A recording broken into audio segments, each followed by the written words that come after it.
أشرقت نفسي بنور من فؤادي حينما رددت يا رب العباد. بسم الله الرحمن الرحيم. إن الحمد لله نحمده ونستعينه ونستغفره ونعوذ بالله من شرور أنفسنا ومن سيئات أعمالنا. من يهده الله فلا مضل له ومن يضلل فلا هادي له. أشهد أن لا إله إلا الله وحده لا شريك له وأشهد أن محمدا عبده ورسوله. اللهم صل على محمد وعلى آل محمد كما صليت على إبراهيم وعلى آل إبراهيم إنك حميد مجيد. اللهم بارك على محمد وعلى آل محمد كما باركت على إبراهيم وعلى آل إبراهيم إنك حميد مجيد. أما بعد فإن أصدق الحديث كتاب الله وخير الهدي هدي محمد صلى الله عليه وسلم وشر الأمور محدثاتها فإن كل محدثة بدعة وكل بدعة ضلالة وكل ضلالة في النار. Alhamdulillah, di kesempatan yang baik ini marilah kita sama-sama sedikit mempelajari tentang beberapa hal yang berkaitan dengan ajaran agama kita, agama yang diridhoi oleh Allah Subhanahu wa taala, agama yang diterima di sisi Allah dan merupakan agama yang paling benar di permukaan bumi, dan ini sudah menjadi iktikad ya bagi setiap muslim. Adapun yang hendak sedikit kita pelajari di sini adalah berkenaan dengan hukum meninggalkan sholat wajib 5 waktu. Jadi sebagaimana juga telah dijelaskan, ya sebagaimana juga telah diketahui berdasarkan kepada dalil-dalil Al-Quran yang mulia dan juga hadis-hadis yang sahih serta kesepakatan para ulama ya tentang wajibnya mengerjakan sholat 5 waktu dan kafirnya orang yang menentang ya kewajiban tersebut. Nah, jadi kalau andai kata ada seorang muslim dia menentang kewajiban ya tentang sholat 5 waktu atau dia menganggap bahwa sholat 5 waktu itu tidak wajib, maka hukumnya adalah kufur. Namun bagi yang meninggalkannya karena malas ya atau sengaja dia meninggalkan tetapi dia masih menganggap bahwa sholat 5 waktu itu hukumnya wajib, terlebih lagi yang masih mengimani bahwa sholat itu amalan yang disyariatkan, ya ada sedikit perbedaan pendapat di kalangan ulama antara yang mengkafirkan dengan yang tidak mengkafirkan, antara yang menghukumkan orang yang meninggalkan sholat ini hukumnya dibunuh atau tidak. Ya biasa di dalam masalah-masalah fikih yang namanya khilafiyah itu pasti akan dijumpai ya dari setiap ya para ulama dari kaum salaf itu sudah terbiasa ya. Memang seperti itulah ya, dalam masalah khilafiyah itu memang ya ada hal-hal yang ya pasti terjadi di antara kalangan para ulama. Masalah hukum ya orang yang meninggalkan sholat ini merupakan masalah khilafiyah, masalah perselisihan sejak zaman dahulu di kalangan salaful ummah. Dan perselisihannya pun sudah teranggap muktabar ya, sudah ya katakanlah sudah dimaklumi ya, sudah teranggap memang terjadi di antara kalangan salaful ummah, di kalangan para ulama. Oleh karena itu janganlah kita ini sebagai umat gegabah menuduh orang yang menyelisihi, yang berbeda pandangan dengan pendapat kita dalam masalah-masalah seperti ini. Semisal ya kita mengatakan seseorang itu berpemahaman murji'i, yaitu mengikuti pemahaman murji'ah karena ia tidak mau mengkafirkan orang yang meninggalkan sholat. Nah jadi si A misalnya tidak mengkafirkan orang yang meninggalkan sholat, ya lalu kita anggap orang itu murji'ah atau berpemahaman ya murji'i. Atau juga kita kita menuduh atau memvonis seseorang itu khariji atau pengikut pemahaman Khawarij karena orang tersebut memudah-mudahkan untuk mengkafirkan orang yang meninggalkan sholatnya. Jadi tidak boleh kita serampangan menuduh ini adalah Murji'ah, menuduh ini adalah Khawarij. Karena hukum asal dalam masalah khilafiyah yang muktabar adalah seseorang tidak boleh mengingkari pendapat orang lain dan bahkan mencelanya. Jadi kalau ya ini masalah khilafiyah, tidak boleh kita kemudian mencela atau kita mengingkari pendapat orang lain yang namanya khilafiyah. Sebagaimana kita juga tidak ingin disalahkan karena kita berpendapat A misalnya, lalu kita tidak suka kalau andai kata orang menyatakan kita sesat. Jadi jangan ketika ada orang berbeda pandangan dengan kita misalnya, lalu kita katakan dia sesat. Ya, dia itu misalnya ya tercela, ya dan seterusnya. Tidak boleh. Jadi kalau yang memang ini adalah khilaf yang muktabar, ya khilaf yang memang sudah teranggap ya terjadi di masyarakat, maka ya kita tidak boleh mengingkari pendapat orang lain. Ya tidak boleh. Mencela seseorang karena mengikuti pendapat ulama dari kalangan salaf atau para imam yang dikenal sama dengan mencela ulama salaf tersebut. Ya misalnya si A ini ya katakanlah dia mengikuti ya pandangan misalnya Imam Malik misalnya. Nah kemudian ketika kita mencela si A ini berarti kita mencela juga Imam Malik. Ya, atau misalnya kita mencela orang ya katakan si B yang berpemahaman atau yang memegang pendapat Imam Abu Hanifah atau bermazhab Hanafi misalnya, berarti kita sebetulnya sedang mencela Imam Abu Hanifah, begitu seterusnya ya. Dan itu adalah perkara yang sangat buruk karena memudah-mudahkan diri kita untuk mencela orang yang tidak sepemahaman ya dengan kita, terutama inilah masalah-masalah fikih yang memang terkandung di dalamnya masalah-masalah khilafiyah. Karena itu sekali lagi kita tegaskan, janganlah kita mentahzir, janganlah kita memudah-mudahkan diri untuk mentahzir atau memboikot, merendahkan dan mencela saudara kita dalam permasalahan-permasalahan yang kita dapati para ulama kita juga berbeda pendapat di dalamnya. Ya, kita sering lihatlah perdebatan sengit di medsos misalnya, saling mencela, saling mentahzir, saling memboikot. Ya.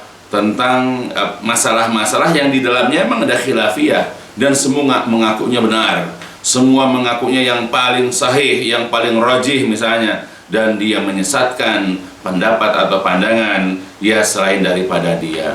Padahal para ulama besar saja ya seperti zaman sekarang ya misalnya ya yang baru saja wafat atau yang masih hidup misalnya, itu ada perbedaan-perbedaan pandangan tentang beberapa hal. Begitu juga kalau kita lihat ya fikih-fikih mazhab misalnya, para imam 4 misalnya, itu juga ada perbedaan-perbedaan pandangan dalam beberapa hal. Bukan hanya masalah sholat, banyak masalah-masalah juga yang lain juga. Memang masalah fikih yang seperti ini kita dapati para ulama sering berbeda pendapat atau berbeda pandangan, ya, dan mereka pun melapangkan bagi saudaranya selama permasalahan itu memang dibolehkan atau dilapangkan untuk beristihad. Itulah hebatnya para ulama. Ya, tidak menganggap dirinya yang paling benar, kemudian menyesatkan imam yang lain, menyesatkan ulama yang lain.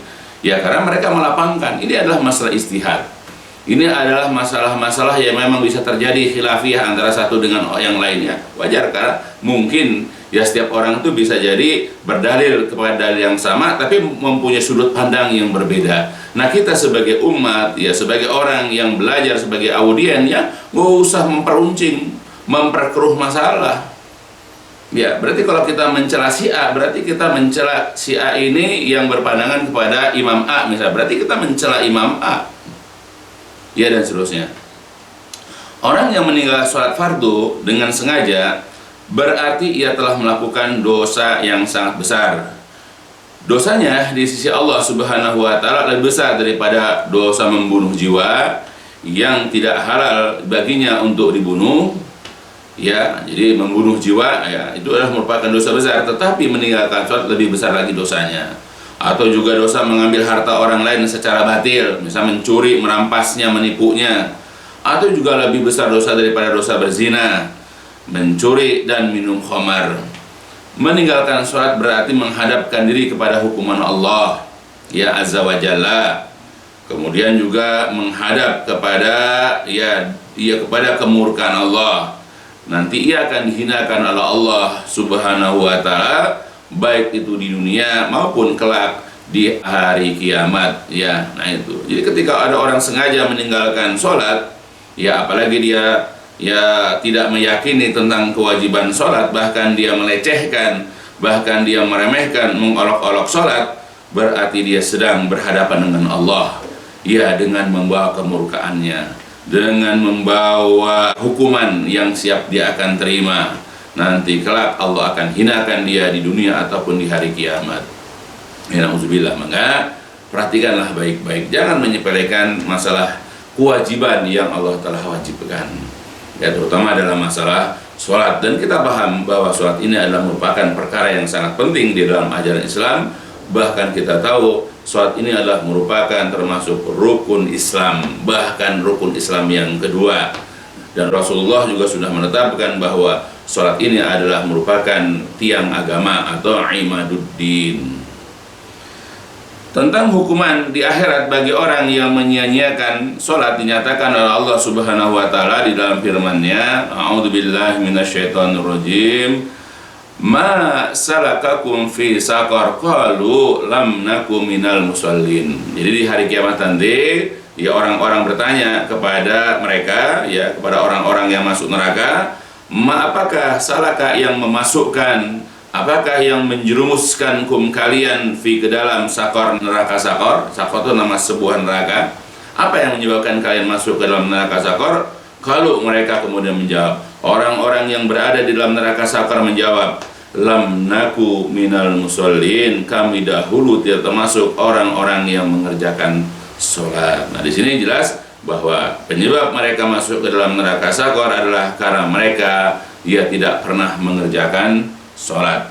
Begitupun di dalam ayat yang lain Allah mengatakan, a'udzubillahi minasyaitonirrajim, fawailul lil musallin alladzina hum an sholatihim sahun. Maka kecelakaanlah, maka neraka wailah bagi orang-orang yang sholat. Ya, bagaimana sholatnya? Alladzina hum an sholatihim sahun, yaitu orang-orang yang lalai dari sholatihim, dari sholat mereka. Ya, bukan ketika sholatnya, sedang sholatnya, tapi lalai dari sholatnya. Berkata Al-Hafidz Ibnu Katsir rahimahullah, berkata Atha bin Dinar, alhamdulillah, segala puji bagi Allah yang telah berfirman, mereka lalai dari sholat mereka. Dan Allah tidak mengatakan mereka lalai di dalam sholatnya, di dalam sholat mereka. Jadi Allah mengatakan dari sholat, bukan di dalam sholat. Ya, maksudnya ada kalanya dari awal waktunya, ya suka menunda-nunda, ya. Kemudian juga lalu ia selalu melambatkan, ya, atau kebanyakan di akhir waktu. Jadi melambatkan sholat itu di kebanyakan akhir waktu. Ada kalanya dari pelaksanaannya dengan rukun-rukun dan syarat-syaratnya atas arah yang diperintahkan. Dan ada kalanya dari kehusyuan di dalam mengerjakannya dan mentadaburi atau memahami makna-maknanya, maka lafaz tersebut meliputi semuanya itu. Ya. Jadi kalimat atau kata-kata mereka lalai dari sholat mereka, boleh jadi itu karena mereka sholat tidak tepat waktu. Bahkan mereka mengakhirkannya ketika hendak masuk sholat, waktu sholat yang lain baru dia sholat. Maka begitu dia mengucapkan salam, kemudian azan berkumandang untuk melanjutkan sholat berikutnya. Atau juga barangkali yang dikatakan lalai dari sholatnya, mungkin sebelum berwudunya misalnya itu tidak sempurna, atau misalnya ketika sholat berjamaah dia tidak merapatkan dan tidak merapihkan saf misalnya. Kemudian juga sholatnya tidak misalnya tidak baik, karena terhalang misalnya oleh sesuatu yang menyebabkan safnya terputus misalnya. atau mungkin ya hal-hal yang lain yang menyebabkan sholatnya tidak sempurna. Ya, belum lagi ketika dia mengerjakan sholatnya tidak khusyuk, tidak tumak nina, bacaannya tidak tartil, ya, maka inilah orang-orang yang lalai dari sholat mereka. Nah, bagaimana kalau seandainya orang meninggalkan sama sekali? Dia sholat tapi lalai saja, sudah diancam dengan neraka wel atau mendapatkan kecelakaan. Bagaimana mereka orang-orang yang tidak mengerjakan sholat? Begitu juga dalam ayat yang lain, Allah mengatakan di dalam Quran surat Maryam, A'udzu billahi minasyaitonir rajim, fa khalafa min ba'dihim khalfun adau'us sholata wattaba'us syahawat fa saufa yalqauna ghayya. Maka datanglah atau maka menggantilah setelah mereka generasi-generasi yang jelek, generasi-generasi yang buruk, di mana generasi-generasi tersebut menyia-nyiakan sholat dan juga memperturutkan atau mengikuti hawa nafsu, maka kelak mereka akan menemui kesesatan. Ya, jadi Allah sudah mengabarkan setelah ada orang-orang yang baik, ada orang-orang yang soleh. Nanti ya kalau orang-orang soleh ini tidak mendidik, tidak membina anak-anak mereka, generasi-generasi mereka, nanti akan lahirlah, akan muncullah mengganti mereka generasi-generasi yang buruk. Bagaimana ciri generasi yang buruk? Yaitu yang suka menyia-nyiakan sholat. Ya, mereka tidak mengerjakan sholat, atau mengerjakan sholat hanya terkadang waktu saja, atau sholatnya pun tidak dengan cara yang baik, tidak mengikuti contoh yang pernah dicontohkan oleh Rasulullah SAW. Dan generasi ini pun lebih suka mengikuti hawa nafsunya. Maka generasi inilah yang dikatakan akan menjumpai kesesatan, aliyadzubillah. Ya, jadi Allah sudah menyebutkan banyak sekali dalam Al-Quran berkaitan dengan masalah sholat ini. Ya, jadi akan banyak. Ya, kalau orang-orang kafir jelas, orang-orang non-muslim jelas, mereka adalah orang-orang yang tidak mengerjakan sholat karena tidak ada kewajiban bagi mereka. Tapi ketika dikatakan ya orang-orang yang lalai dari sholat, maksudnya ini umat Islam. Ya, kemudian dikatakan adau sholat menyanyikan, ini pasti umat Islam. Ya, jadi akan terjadi di antara umat Islam ini yang seperti itu, yang mulai menyepelekan, yang mulai meremehkan, yang menganggap sholat itu adalah perkara yang ya ringan, perkara yang enteng, yang bisa ditinggalkan kapan mereka mau misalnya, akan terjadi. Nah, makanya adalah pentingnya ya fatwa penjelasan para ulama tentang orang yang menyia-nyiakan sholat. Pada itulah di sini sebagaimana sudah dikemukakan di awal, diutarakan di awal, bahwa dalam hal ini para ulama ada perbedaan pandangan. Perbedaan yang pertama adalah ya pendapat atau pandangan pertama adalah Abdullah bin Mubarak, Imam Ahmad, Ishaq dan Ibnu Hubair dari kalangan Malikiyah berpendapat bahwa kafirnya orang yang meninggalkan sholat dengan sengaja walaupun ia tidak menentang kewajiban sholat. Ya, apalagi menentang, dia tidak menentang. Ini pandangan pertama. Ya. Pendapat ini dihikayatkan pula dari Ali bin Abi Thalib, Ibnu Abbas, Al-Hakam bin Uyainah radhiyallahu anhum. Sebahagian pengikut Imam Asy-Syafi'i rahimahullah juga berpendapat demikian. Jadi pendapat pertama adalah orang yang meninggalkan sholat walaupun dia tidak berpandangan atau tidak berpendapat ya, atau dia tidak menentang kewajiban sholat, tetap hukumnya dia sudah kafir. Ya, jadi mengatakan sholat itu wajib misalnya, dia begitu, tapi dia meninggalkan sholat, maka hukumnya juga kafir. Itu kata ya pendapat ataupun ya pandangan ya yang pertama dari kalangan ulama. Nah, mereka berargumen dengan firman Allah Subhanahu wa taala yaitu dalam Al-Qur'an surat At-Taubah atau Al-Bara'ah, A'udzu billahi minasyaitonir rajim. Fa idzan salakhal ashhurul hurum faqtulul musyrikina haitsu wajadtumuhum wa khuduhum wahsuruhum waq'udu lahum kulla marsad fa in tabu wa aqamus sholata wa atawuz zakata fa khallu sabilahum innallaha ghafurur rahim. Fa idza maka apabila in salakha ya telah tergelincir, telah lewat, ya telah habis bulan-bulan haram, ya selesailah, karena pada bulan haram tidak boleh berperang. Nah, ketika sudah lewat bulan-bulan haram, faqtulul musyrikin, maka bunuhlah, perangilah orang-orang musyrik haitsu wajadtumuhum, dimanapun ya kalian jumpai orang-orang musyrik itu. Kemudian wakhuduhum, tangkaplah mereka. Kemudian wahsuruhum, kepunglah mereka. Waqudulahum kulla marsad, dan intailah mereka di beberapa atau di setiap tempat pengintaian. Tetapi fa in tabu, jika orang-orang musyrik itu bertobat, ya maksudnya adalah mengucapkan syahadat, mereka masuk Islam, kemudian wa aqamus shalah, mereka mau menegakkan salat, wa atau zakah, mereka mau membayar zakat, fa khallu sabilahum, maka bebaskanlah dia perjalanan mereka, berilah kebebasan kepada mereka untuk berjalan. Jadi mereka bebas, merdeka, tidak boleh dibunuh lagi karena mereka sudah tobat, salat dan bayar zakat. Karena sesungguhnya Allah itu Maha Pengampun lagi Maha Penyayang. Jadi dalam ayat di atas Allah Jalla wa'ala menetapkan harus terpenuhinya 3 syarat, barulah seseorang yang tadinya musyrik dibebaskan dari hukuman bunuh sebagai orang kafir, yaitu dengan cara bertaubat, ya. Jadi orang-orang ya dia musyrik dibebaskan dari hukuman bunuh ya sebagai orang kafir, karena orang musyrik kan orang kafir harus dibunuh, yaitu dengan cara apa? Bertobat. Kemudian mendirikan sholat, menunaikan zakat. Nah, bila 3 syarat itu terpenuhi, berarti ia telah menjadi seorang muslim yang terpelihara darahnya. Namun bila tidak, jadi dari 3 syarat ini tidak dipenuhi, ia bukanlah seorang muslim. Misalnya dia mengucapkan syahadat tapi tidak sholat, masih belum dikatakan muslim. Dengan demikian, barang siapa yang meninggalkan sholat dengan sengaja, tidak mau menunaikannya, berarti tidak memenuhi syarat untuk dibiarkan berjalan, yaitu ya berarti ia boleh dibunuh, ya. Nah, itu hukumannya, ya. Jadi kalau cuma syahadat sama zakat tidak sholat, ya dia masih ya halal darahnya, itu menurut pandangan ulama yang pertama.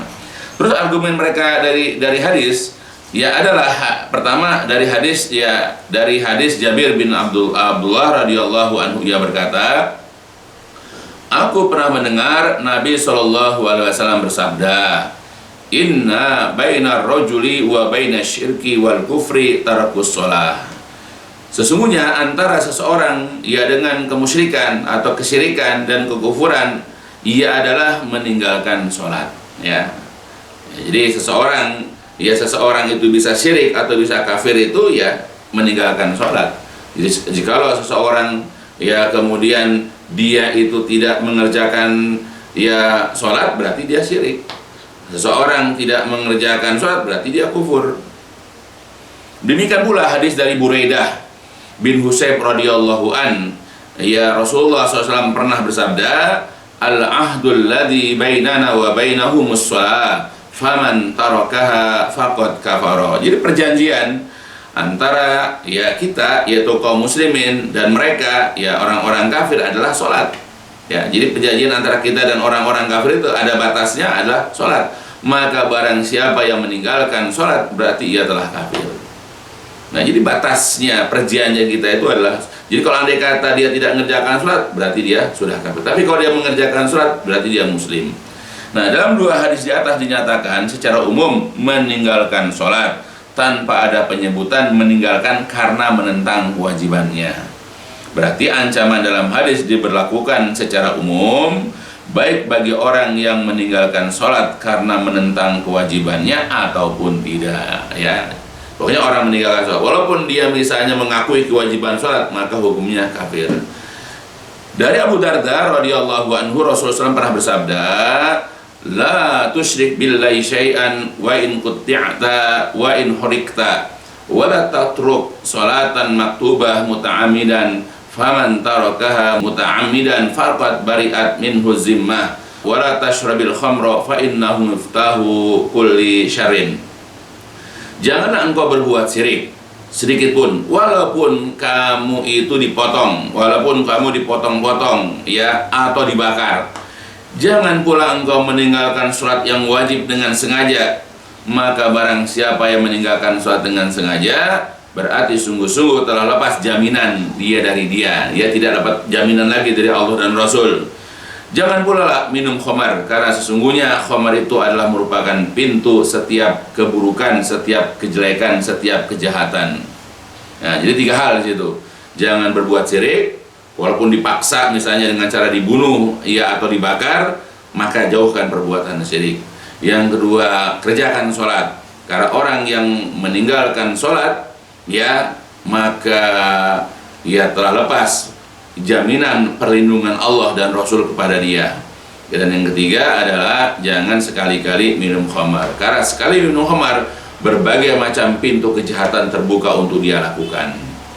Dalam riwayat Mu'adz bin Jabal radhiyallahu an, sungguh kata Rasulullah, sungguh telah lepas jaminan dari Allah. Sedangkan dalam riwayat Ummu Aiman dan juga Umayyah, sungguh telah lepas jaminan dari Allah dan juga Rasulnya Shallallahu Alaihi Wasallam. Jadi maksud lepas dari jaminan Allah dan Rasul, berarti orang ini dia bisa dibunuh, bisa ditumpahkan darahnya, bisa dirampas hartanya, dan bisa dirobek-robek, yaitu kemuliaannya. Ya, karena tidak dijamin oleh Allah dan Rasul lagi.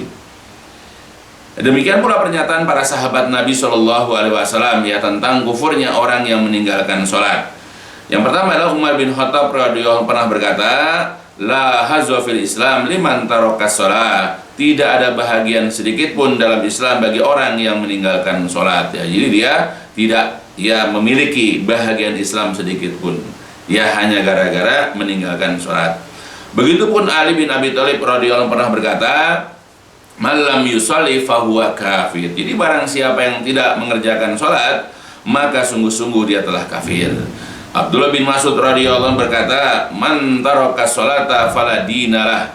Barang siapa yang meninggalkan sholat, maka tidak ada agama lagi baginya.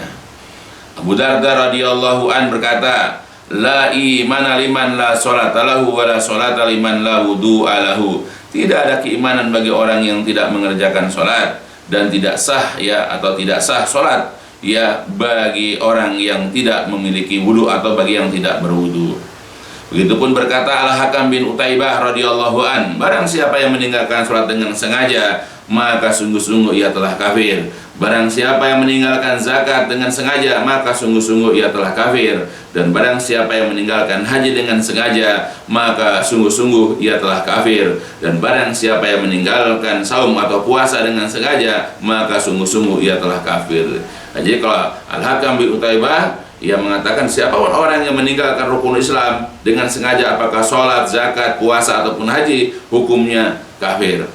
Berkata Sa'id bin Jubair radhiyallahu an, barang siapa meninggalkan sholat dengan sengaja, maka sungguh-sungguh ia telah kafir kepada Allah. Barang siapa yang meninggalkan zakat dengan sengaja, maka sungguh-sungguh ia telah kafir kepada Allah. Dan barang siapa yang meninggalkan saum atau puasa dengan sengaja, maka sungguh-sungguh ia telah kafir kepada Allah. Nah, dari di atas dan juga beberapa asar menggambarkan tentang berlakunya ketetapan bagi orang yang meninggalkan sholat sebagai orang kafir, musyrik, lepas dari jaminan Allah dan Rasul, tidak memiliki agama, tidak memiliki iman dan lain sebagainya. Ya, itu ancaman bagi orang yang memang meninggalkan sholat. Ya, maka kita sebagai seorang muslim yang baik, jangan sekali-kali menyepelekan. Tunaikan sholat, ya, kalau sudah masuk waktunya sesegera mungkin. Jangan ditunda-tunda, apalagi sampai diabaikan, apalagi sampai ditinggalkan, bahkan sampai bertahun-tahun tidak mengerjakannya. Ya, untuk apa masuk Islam kalau tidak mengerjakan sholat? Seorang tabi'in yang bernama Abdullah bin Syakik rahimahullah berkata, kana ashabu Muhammadin sallallahu alaihi wasallam la yarawna syai'an minal a'mal tarkuhu kufrun ghairu shalah. Adalah para sahabat Rasulullah sallallahu alaihi wasallam tidak memandang adanya sesuatu dari amalan-amalan yang bila ditinggalkan dapat mengkafirkan pelakunya kecuali amalan sholat. Ya, jadi sholat ini adalah yang paling penting. Ya, jadi para sahabat sudah sepakat bahwa tidak ada sesuatu dari amal apapun yang jika ditinggalkan oleh seorang muslim, maka perbuatan tersebut akan menyebabkan pelakunya kafir selain daripada sholat. Jadi sholat adalah perkara yang penting. Kalau orang sengaja meninggalkan sholat, berarti dia telah kafir. Abdullah bin Syakik menyebutkan bahwa para sahabat sepakat orang yang meninggalkan sholat itu kafir, dan mereka tidak mensyaratkan harus disertai dengan pengingkaran akan kewajibannya atau menentang kewajiban sholat.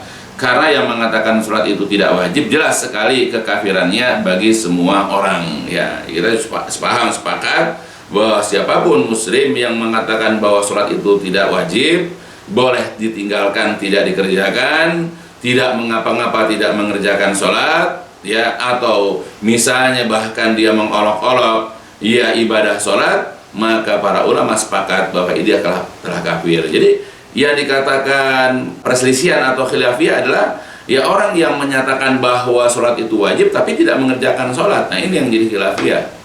Makanya pandangan pertama, tetap orang yang meninggalkan sholat walaupun dia mengakui kewajibannya tetap dikatakan kufur. Itu kata pendapat dia pertama dari kalangan ulama. Ya, benar-benar dipahami yang pertama ya.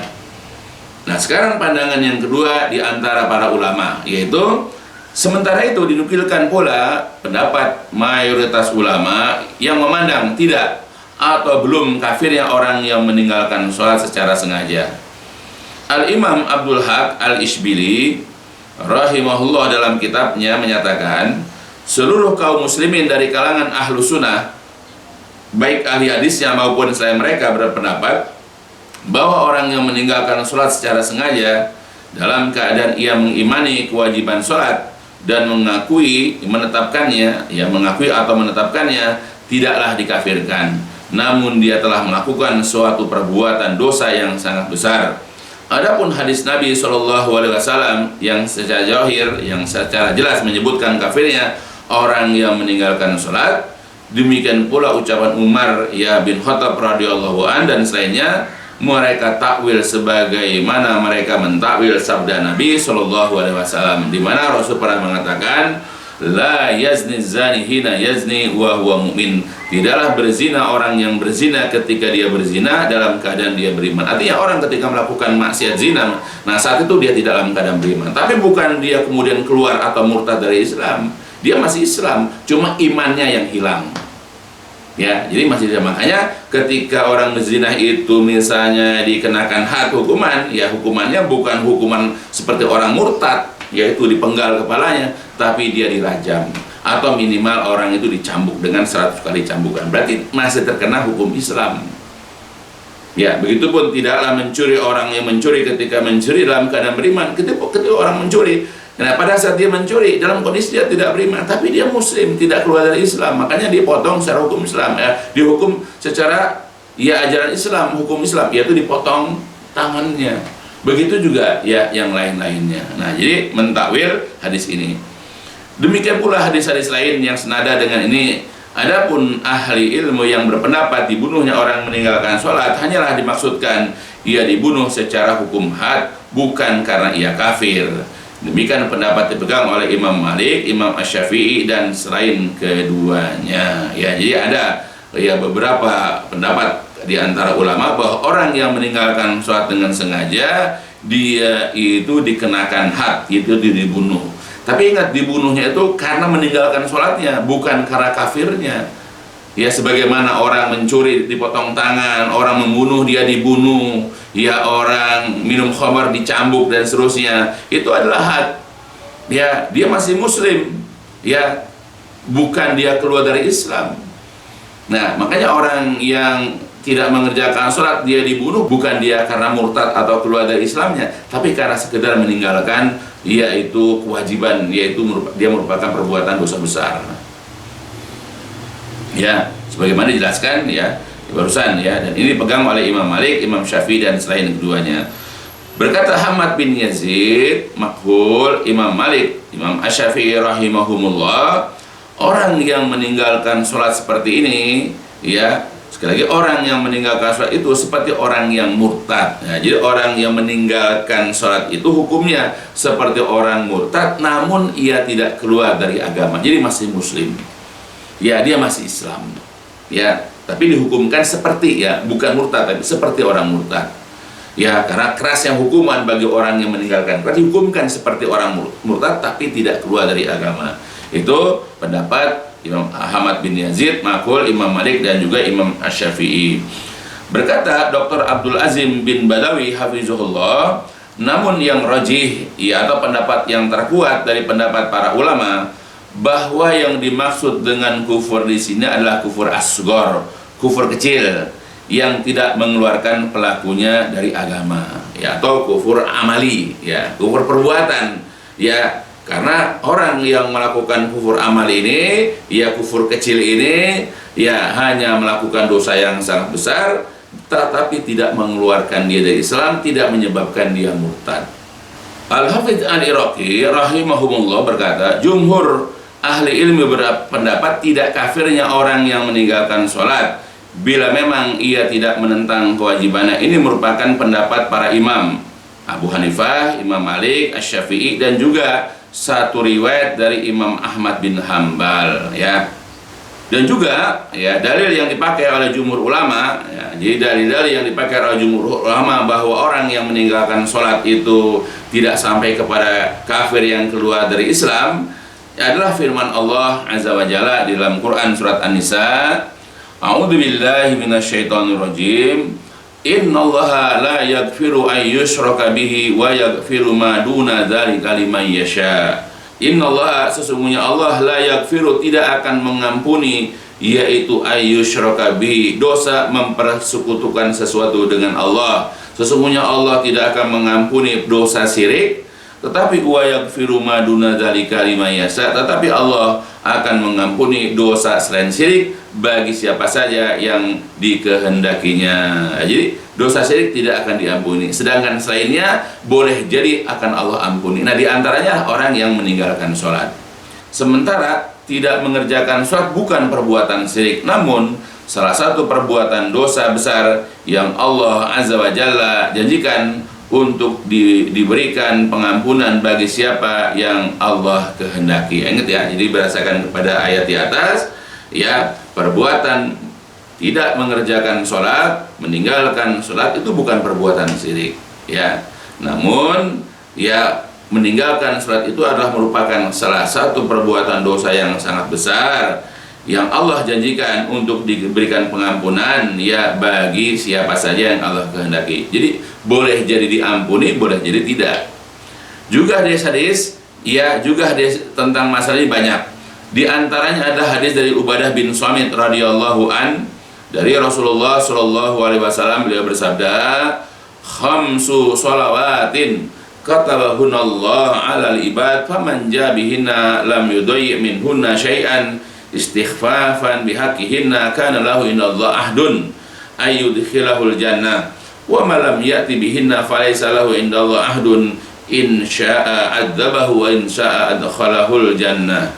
Salat 5 waktu yang Allah wajibkan atas hamba-hambanya, siapa yang mengerjakannya tanpa menyia-nyiakan di antara kelima salat tersebut, ya, karena meremehkan keberadaannya, maka ia akan mendapatkan janji dari sisi Allah untuk Allah masukkannya ke dalam surga.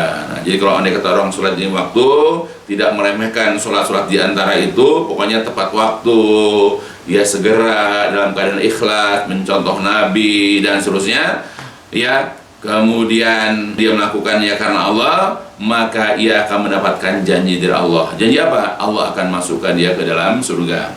Namun barang siapa yang tidak mengerjakannya, maka tidak ada baginya janji dari sisi Allah. Jika Allah menghendakinya, Allah akan mengazabnya, dan jika Allah menghendakinya, maka Allah akan mengampuninya. Jadi kalau orang tidak mengerjakan sholat, tidak ada janji Allah untuk dimasukkan ke dalam surga. Ya, jadi kalau Allah mau, dia nanti dalam masyiah Allah, dalam kehendak Allah, jika Allah mau, Allah akan mengazabnya. Tetapi jika Allah mau, Allah akan mengampuninya dan memasukkannya ke dalam surga. Semua tergantung Allah, ya, bagi orang yang meninggalkan sholat. Begitu juga dari hadis dari Abu Hurairah radhiyallahu an, Nabi SAW pernah bersabda, awwalu ma yuhasabu bihil abdul muslim yaumal qiyamah as-sholatul maktubah fa in atamaha wa illa qila nduru allahu min tatawwu' fa in kana lahu tatawwu' ukmilatil faridah min tatawwu'ihi summa yuf'alu bisairil amal mafrudah mislu dalik. Amalan yang pertama-tama kali hisab dari seorang hamba pada hari kiamat adalah sholat wajib. Jika ia sempurnakan sholat yang wajib tersebut, maka sempurnalah amalannya. Namun jika tidak ia sempurna, masih ada yang ditinggalkan sholatnya itu, maka dikatakanlah, lihatlah apakah orang ini memiliki amalan-amalan tatawu atau sholat-sholat sunnah. bila ia memiliki amalan tatawu atau yang sunnah, disempurnakanlah ya sholat wajib yang dikerjakan itu dengan sholat-sholat sunnahnya. Kemudian seluruh amalan yang difardukan juga diperbuat seperti itu, apakah zakat, puasa ataupun haji. Demikian pula dalam hadis sahihain diriwayatkan dari Ubadah bin Samit radhiyallahu anhu berkata, ya, Nabi SAW bersabda, "Man syahida an la ilaha illallah wahdahu la syarikalah wa anna Muhammadan abduhu wa rasuluh wa anna Isa abdullah wa rasuluh wa kalimatuhu alqaha ila Maryam wa ruhum minhu wal jannatu haqqun wan naru haqqun adkhalahu Allah jannah ala ma kana minal amal." Barang siapa yang mengucapkan, ya, aku bersaksi bahwa tidak ada sesembahan yang berhak disembah kecuali Allah, tidak ada sekutu baginya. Aku juga bersaksi bahwasanya Muhammad adalah hamba dan utusannya, juga bersaksi bahwa Nabi Isa adalah hamba dan utusannya, kalimatnya yang dia sampaikan melalui Maryam dan juga merupakan ruh ciptaannya. Dia juga bersaksi bahwa surga itu benar adanya, neraka itu benar adanya, maka Allah akan memasukkannya ke dalam surga selama ia mengamalkannya. Ya, jadi tidak disebutkan, ya, tidak disebutkan masalah sholat. Dalam riwayat yang lain dari Imam Muslim, ya, dari Usamah bin Samit juga, bahwa Rasul bersabda, "Man syahida an la ilaha illallah wa anna Muhammadar Rasulullah haramallahu alaihin nar." Jadi barang siapa yang bersaksi tidak ada sesembahan yang berhak disembah kecuali hanya Allah, dan bersaksi bahwa Muhammad adalah utusan Allah, maka Allah haramkan neraka itu baginya. Nah, selain itu banyak didapatkan dalil yang menunjukkan, ya. Jadi itulah beberapa dalil yang bisa kita lihat tentang, ya, keutamaan, ya, dari, ya, bersaksi, ya, dengan persaksian-persaksian yang benar, dan di situ tidak disebutkan tentang kewajiban menunaikan sholat. Nah, selain itu banyak dalil yang menunjukkan tidak kekalnya seorang muslim yang masih memiliki iman walau sedikit di dalam neraka bila ia telah mengucapkan kalimat syahadatain, lalu kalimat tersebut terpelihara dan tidak gugur.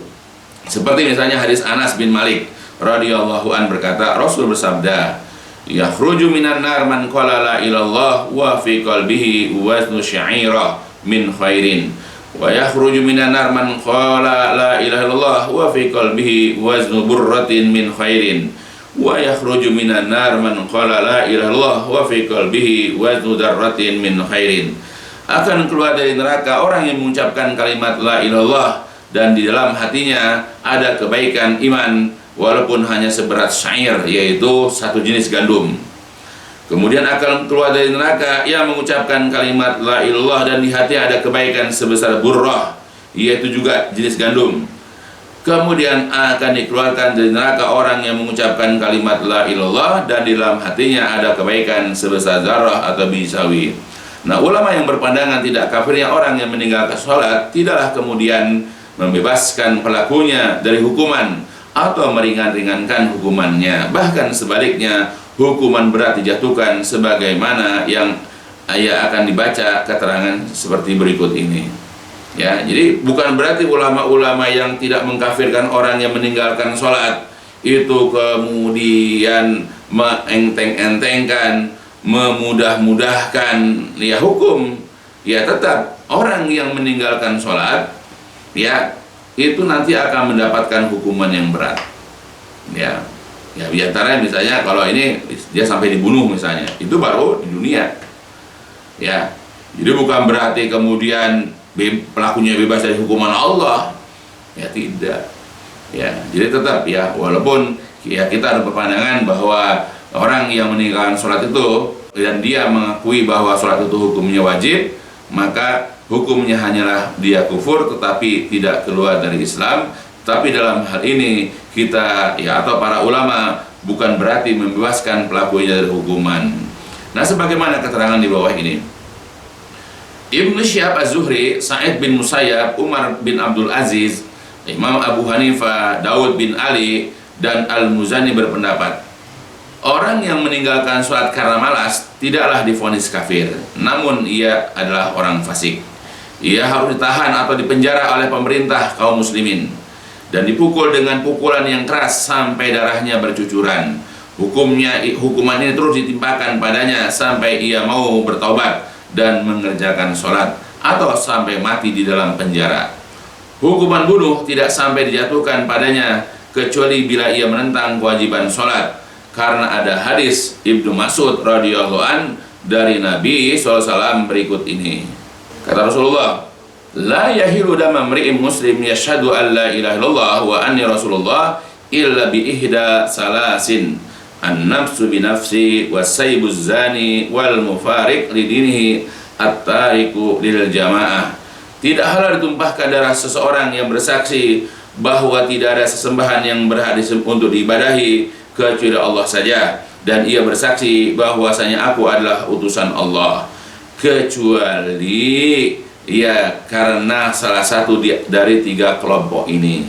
Yang pertama adalah yang boleh dibunuh seseorang yang sudah atau pernah menikah melakukan perbuatan zina, atau karena jiwa dibalas dengan jiwa. Jadi seorang membunuh orang lain, maka balasannya adalah dia dikisos atau dibunuh pula. Dan yang ketiga, orang yang meninggalkan agamanya, berpisah dengan jamaah daripada kaum muslimin. Nah itu. Jadi dalam hadis di atas tidak disebutkan hukum bunuh bagi orang yang meninggalkan sholat. Ya, jadi hadis di atas yang diriwayatkan oleh Imam Bukhari, Muslim, Imam Tirmidzi dan lain-lainnya, bahwa hadis di atas tidak disebutkan hukum bunuh bagi orang yang meninggalkan sholat. Mazhab Malikiyah dan Asy-Syafi'iyah berpendapat bahwa orang yang meninggalkan sholat tanpa ada uzur diminta bertobat dari perbuatannya. Bila tidak mau bertobat, maka dibunuh dengan cara dipenggal dengan pedang menurut pendapat jumhur. Ya, ada juga yang mengatakan dibunuh dengan cara dibunuh dengan dipenggal kepalanya. Namun hukuman bunuh ini dijatuhkan sebab hukum had, bukan dibunuh karena kafir lantaran murtad. Setelah dia meninggal, ia disolatkan dulu, dikafani, disolati dan dikuburkan di pemakaman kaum muslimin. Ya, jadi dia masih muslim, makanya karena dia tidak mau sholat, karena dia tidak mau mengerjakan sholat, maka dia dihukum bunuh, tetapi dia masih muslim. Ya sama seperti tadi, misalnya orang yang berzina, orang yang membunuh orang, ya, nah dia hukumannya juga dibunuh sampai mati, tetapi kemudian dia dimandikan, dikafani, disolatkan dan dikuburkan. Terdapat keterangan Syekh Islam Ibnu Taimiyah sehubungan dengan perkara sholat ini, tampak bahwa beliau membagi manusia menjadi 4 jenis. Ya, yang pertama adalah kelompok pertama manusia atau umat Islam yang pertama adalah orang yang menolak untuk mengerjakan sholat sampai ia dibunuh, sementara di hatinya sama sekali tidak ada pengakuan akan kewajiban sholat dan tidak ada keinginan untuk mengerjakannya. Nah, orang ini kafir menurut kesepakatan kaum muslimin. Ya, jadi orang ini menolak untuk mengerjakan sholat. Ya, bahkan di dalam hatinya tidak ada pengakuan sedikit pun akan kewajiban sholat. Ya, bahkan tidak ada keinginan ya sepanjang hidupnya untuk mengerjakan sholat, maka orang ini jelas dihukumkan sebagai orang yang kafir menurut kesepakatan kaum muslimin. Terus yang kedua, orang yang terus-menerus meninggalkan sholat sampai meninggalnya, sama sekali ia tidak pernah sujud kepada Allah Subhanahu wa taala dan ia pun tidak mengakui kewajibannya, maka orang ini pun kafir. Yang ketiga adalah orang yang tidak menjaga sholat 5 waktu. Ya, ini adalah keadaan kebanyakan ya kaum muslimin. Ya, mereka terkadang sholat, kadang-kadang banyakan enggak gitu maksudnya. Sekali waktu ia mengerjakan sholat, pada kali lain ia meninggalkannya. Orang yang keadaannya seperti ini berada di bawah kehendak Allah atau masyiahnya Allah Subhanahu wa taala. Jika Allah Subhanahu wa taala menghendaki, dia akan diazab. Kalau tidak, maka Allah Subhanahu wa taala akan mengampuninya. Dalilnya adalah hadis dari Ubadah ya bin Samit yang telah disebutkan di atas. Yang keempat adalah kaum mukminin yang menjaga sholat mereka. Inilah kaum ini adalah umat Islam yang mendapatkan janji untuk dimasukkan ke dalam surganya Allah Subhanahu wa taala. Ya, mudah-mudahan kita kelompok yang keempat ini yang memang menjaga sholat kita. Ya, jangan kita sholat kalau ada perlunya aja atau kalau lagi ingat saja. Karena sholat itu wajib walaupun kita dalam keadaan sakit, bahkan kita hanya mampu berbaring saja, Bahkan kalau kita berada di atas perahu yang perahunya bergoyang-goyang, atau bahkan ketika kita sedang perang misalnya, yang namanya sholat itu wajib. Bahkan ketika kita safar, sesibuk apapun, makanya nanti ada penjelasan tentang bagaimana sholat dalam kondisi safar, apakah dengan jama' atau dengan qashar misalnya, karena ini menunjukkan wajibnya.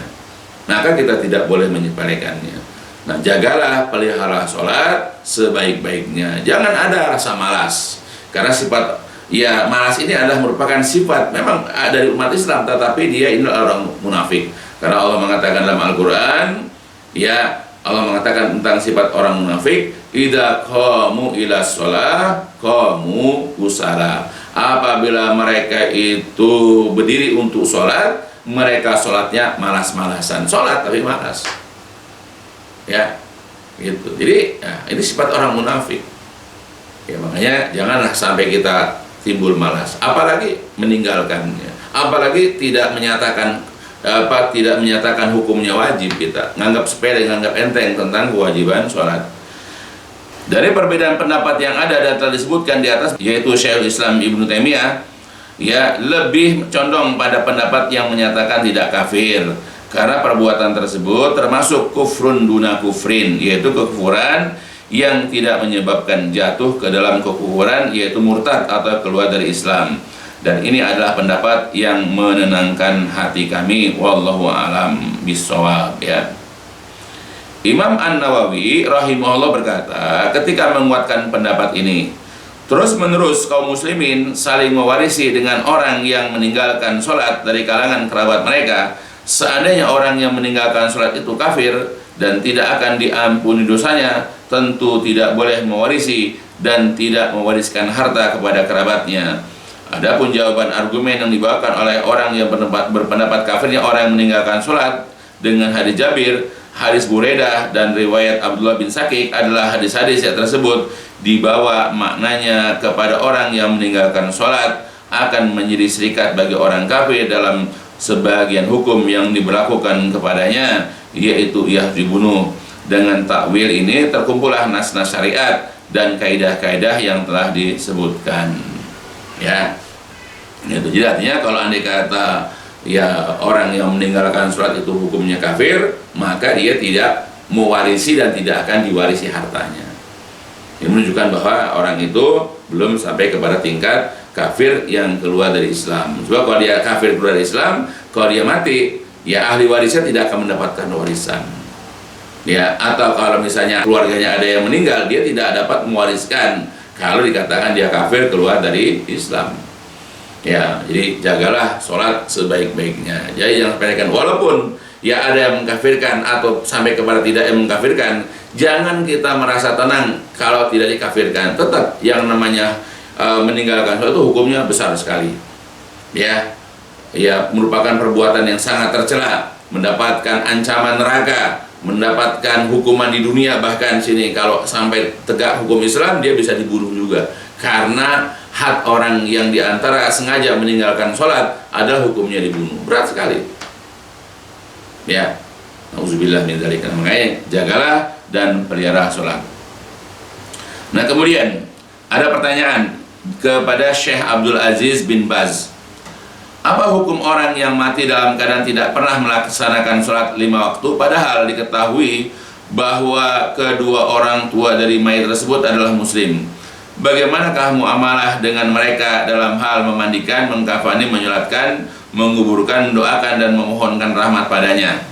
Syekh rahimahullah menjawab, barang siapa yang mati dalam dari seorang mukallaf, yaitu yang telah dikenal sebagai kewajiban syariat, maksudnya sudah dikenakan kewajiban, sudah balik, lalu ia tidak pernah mengerjakan sholat, maka ia kafir. Ia tidak perlu dimandikan, tidak perlu disolati, tidak perlu dikuburkan di pekuburan kaum muslimin, dan dia tidak pula saling mewarisi dengan kerabatnya. Hartanya nanti diserahkan kepada Baitul Mal kaum muslimin. Inilah pendapat terkuat dari berbagai pendapat para ulama, karena Nabi SAW bersabda, baina rajul wa baina syirki wal kufri tarku shalah. Di antara pembatas antara kesyirikan dan kekafiran adalah meninggalkan sholat. Nabi juga bersabda, al-ahdul ladzi bainana wa bainahumus shalah, faman tarakaha faqad kafara. perjanjian antara kaum muslimin dan mereka orang kafir adalah mengenai sholat. Barang siapa yang meninggalkan sholat maka ia telah kafir. Abdullah bin Syakik al-Akili, seorang tabi'in yang terkemuka, pernah mengatakan, dulu para sahabat Nabi Muhammad SAW tidaklah pernah menganggap suatu amalan yang apabila ditinggalkan akan menyebabkan kafir kecuali meninggalkan sholat. Jadi penjelasan di atas adalah untuk orang yang meninggalkan sholat karena malas-malasan dan ia tetap tidak mengingkari kewajiban sholat. Sedangkan jika seseorang meninggalkan sholat karena mengingkari wajibnya, maka ia telah kafir dan murtad, yaitu keluar dari Islam menurut pendapat mayoritas ulama. Dalam kitab Majmu' Fatawa Syekh bin Baz juz 10 halaman 250. Wallahu a'lam bishawab. Mudah-mudahan dari apa yang dijelaskan di sini bisa memberikan faedah untuk saya, keluarga saya, dan kita seluruh kaum muslimin, supaya kita ini termotivasi, terdorong untuk senantiasa menjaga sholat kita. Janganlah kita ini meninggalkan sholat walaupun kita mengakui wajibnya sholat, apalagi kita sampai mengingkari kewajiban sholat, lebih berat lagi hukumnya. Maka berharaplah kepada Allah, mudah-mudahan kita, anak turunan kita, kerabat-kerabat kita, sahabat-sahabat kita semua mengerjakan sholat. Sebagaimana juga Nabi Ibrahim pernah berdoa di dalam Al-Quran, dia mengatakan atau berdoa, Rabbi ij'alni muqimas shalah wa min dzurriyyati. Ya Allah, jadikanlah aku sebagai orang-orang yang menegakkan sholat dan juga keturunanku. Saya juga berharap mudah-mudahan diri saya, istri saya, anak-anak saya, nanti cucu-cucu saya, mantu-menantu, dan orang-orang yang saya kenal adalah orang-orang yang sangat mencintai sholat, orang-orang yang sangat melakukan kegiatan sholat dengan penuh keikhlasan karena penuh kecintaan. Mudah-mudahan kita diwafatkan semua dalam kondisi mengerjakan sholat. Demikian dulu yang bisa jelaskan. Mudah-mudahan memberikan faidah. Dan diakhiri, ditutup dengan walhamdulillahirabbil alamin. Subhanakallahumma wa bihamdika asyhadu an la ilaha illa anta astaghfiruka wa atubu ilaik. لسوف أعود يا أمي أقبل رأسك